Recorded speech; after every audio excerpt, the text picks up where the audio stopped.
আমি এটা এবারে আমি নিজে কথার মতো করে বলছি যে আমরা যখন এই গানটা শিখি, আমি অনেকবারই আমার গল্পে বলেছি যে ছোটোবেলাটা আমাদের আইআইটি খড়গপুরের ক্যাম্পাসে কেটেছে। আমার বাবা ওখানকার প্রফেসর ছিলেন না, উনি কনস্ট্রাকশন ইউনিটের হেড ছিলেন, পিডব্লিউডি অফিসার ছিলেন। উনি ডেপুটেড হয়েছিলেন টু কনস্ট্রাকশন ইউনিট আর কি। ওনার হেড হিসেবেই উনি জয়েন করেছেন। ওর ভেতরে তো আর প্রমোশন হয় না, হেড হিসেবেই উনি রিটায়ার করেছেন, ব্যাস এসে তারপরে আবার পিডব্লিউডি সার্ভিসে জয়েন করেছেন এরকম।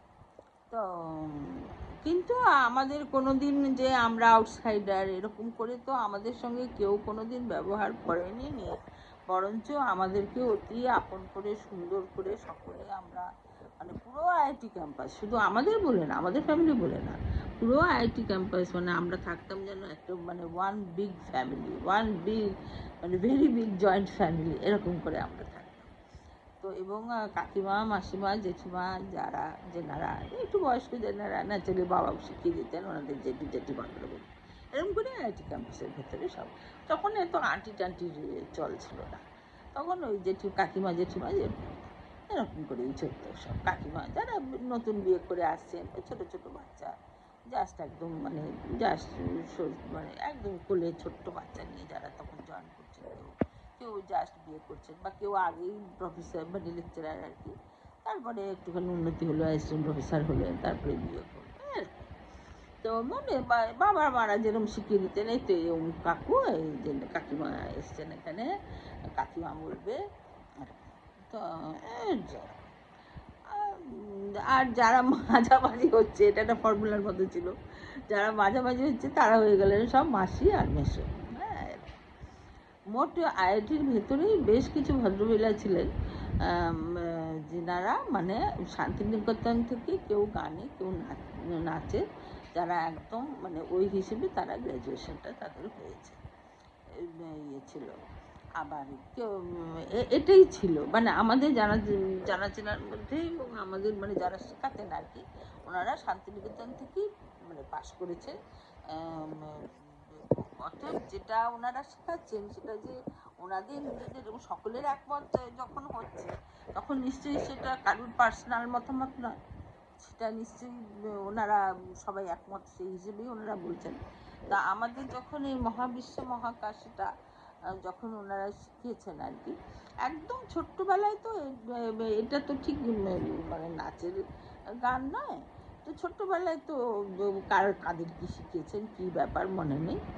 তো একটু বড় হতে, তো পুজো পর্যায়ের গানের মধ্যে কথা হচ্ছে যে এটা একটা গান ডেডিকেটেড টু, যেন বলছেন যে ওনারা তখনই বলছেন যে এটা মনে কর গানটা মোটামুটি মহাদেবকে মানে ডেডিকেট, মহাদেবকেই বলা হচ্ছে। মহাকাল, মহাকাল, তারপরে তো মহাকালী, মহাকাল। তো মহাকাল যে টাইম আর স্পেসের কনসেপ্ট, তখন ওনারা এত সুন্দর করে, আমরা তো প্রথম কথা তো কোথা থেকে কী কথা যাচ্ছে সে তো এই গানটা শুনেছি, কিন্তু কি তার মানেটা বুঝিয়ে কিন্তু ওনারা গানটা শেখাতেন। হ্যাঁ, যে দেখ এই গানটা এরকম মহাবিশ্বে মহাকাশে মহাকাল আছে, বলছি ওনারা কিন্তু প্রথমেই এটা বলছে যে দেখ গানে অনেক সময় গান গাইতে গাইতে ওটা হয়তো সুরে এসে যায়, গায়িকারা গায়করা কখনো মহাকালও বলে, মহাকালও কিন্তু নয় কথাটা, মহাকালও নয়, মহাকাল মাঝে, হ্যাঁ ওটা কাল করে ছেড়ে দিতে হবে। তো ওনারা ওটাও পরিষ্কার করেছে। তবে আমি চাহি তোমার পানে, তুমি আছো মোরে, কখনো কিন্তু এটা মনে করি তুমি আছো মোরে চাহি, আমি চাহি তোমার পানে। তো এটা তো রবীন্দ্রনাথের কথায় গানে এটা তো বারবার আছে। হ্যাঁ, যে তাই তোমার আনন্দ আমার পর, তুমি তাই এসেছো নিচে।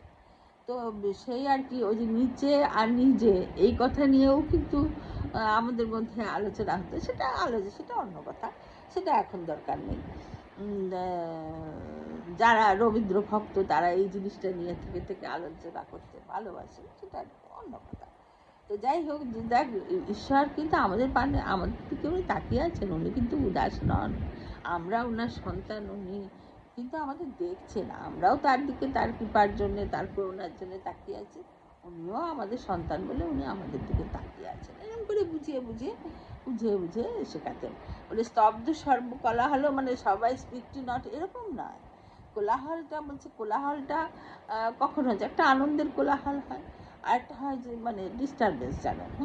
তো এখানে যেহেতু তারপরেই বলছে শান্তিময় চরাচর, তার মানে হচ্ছে যে ডিস্টারবেন্স কিছু নেই, সব যেন আপনার আশীর্বাদে সব স্তব্ধ সর্বকোলাহল শান্তিমগ্ন চরাচর। একও তুমি তোমার মাঝে আমি আছি নির্ভয়ে, বলে তুমি আছো ঈশ্বর, এক ঈশ্বর। আমরা হিন্দু মতে যেরকম আমরা অনেক দেব দেবী ইত্যাদি আমরা পুজো করি, তো আমরা জানি যে সর্বশক্তিমান বলতে মানে দ্য সুপ্রিম পাওয়ার, হ্যাঁ, ব্রহ্ম, the supreme power, the supreme being, the divine being, এই যে কনসেপ্টটা, যে হরেদারে তিনি এক, তিনি কিন্তু এক। এবং যদিও তাকে প্রকৃতি মানে প্রকৃতি পুরুষ করে যদি বা আলাদা করা হয়, ওনারা কিন্তু একেশ্বর, এবং ওনারা কিন্তু এক্ষুনি কথাটা কেন মুখে আসছে না, যে ওনারা একে অন্যের মধ্যে কিন্তু বিলীন হয়ে গেছেন। দিয়ে এক্ষুনি কথাটা কেন মনে আসছে না জানি না, এটা সবাই জানেন আপনারা, যে মহাদেব এবং আমাদের মানে মহাকালী বলো কি মা দুর্গা বলো, পার্বতী, ওনারা মানে একে অন্যের মধ্যে একেবারে বিলীন হয়ে আমাদের আছেন আর কি, সারা যে ইউনিভার্সটায় ওনারা একে অন্যের মধ্যে বিলীন হয়ে আছেন। হ্যাঁ, সেটা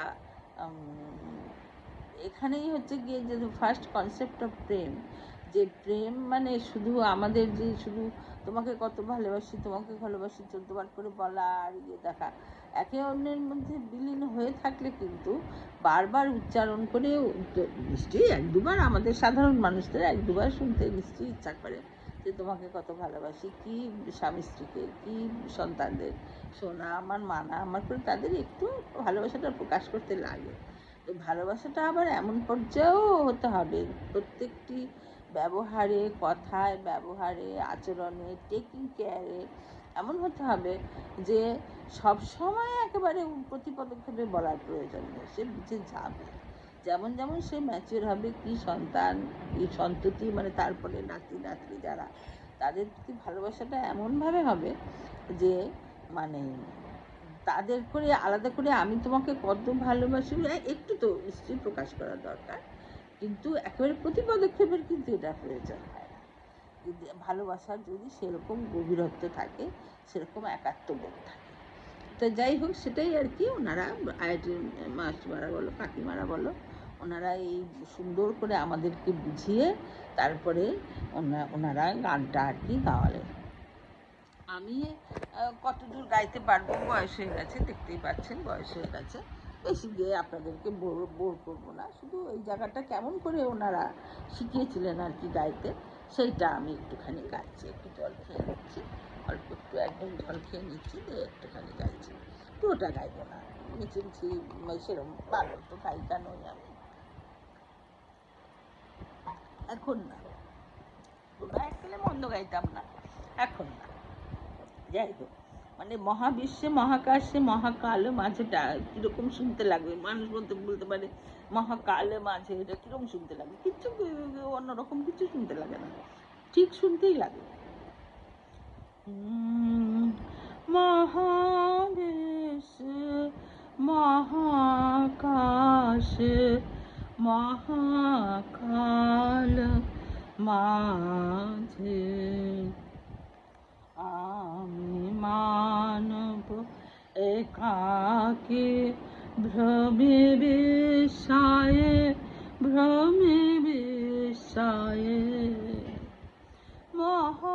মহাবিশ্বে মহাকাশ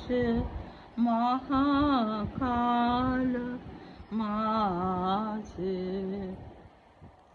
তুমি আছো বিশ্বনাথ, আসে মোরা হস মাঝে, তুমি আছো বিশ্বনাথ, আসে মোরা হস মাঝে, নীরবে একাকী।